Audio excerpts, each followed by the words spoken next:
সকালবেলা আমরা সবাই বসেছিলাম চায়ের দোকানে। রুটিন মতোই মজা, আড্ডা আর হাসি ঠাট্টার ভেতর দিয়ে যাচ্ছিল দিনটা। কিন্তু হঠাৎ করেই একটা খবর ছড়িয়ে পড়ল, থটস অফ বিল্লাল ভাইয়ের ফেসবুক পেজ হ্যাক হয়ে গেছে।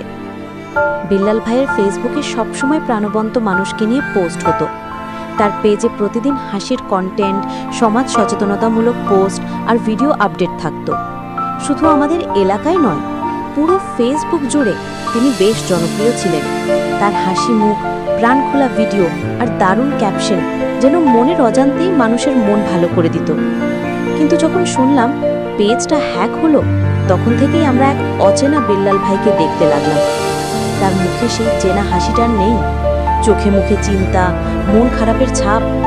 যতবার জিজ্ঞেস করেছি, উনি শুধু ছোট করে বলেছেন, সবকিছু মুছে গেল মনে হয়, এতদিনের কষ্ট। আমরা চেষ্টা করি ওনাকে মন ভালো করাতে, আগের মতো ফিরে আসতে, কিন্তু কিভাবে? তখন আমরা ঠিক করলাম, আমরাই তো বেলাল ভাইয়ের পরিবার, আমরা তাকে একা হতাশায় ডুবে থাকতে দিতে পারি না। আমরা সবাই মিলে তার পেজের পুরনো কন্টেন্ট ক্রিয়েটররা তাকে সাপোর্ট করে আবার সব ঠিক করে দেব। আমরা সবাই তাকে বলতে চাই, আপনি আবার ঘুরে দাঁড়ানোর চেষ্টা করুন, আমরা আপনার পাশেই আছি। নতুন করে শুরু করুন, কিন্তু এবার শুধু আপনি না, আমরা সবাই আছি আপনার সাথে।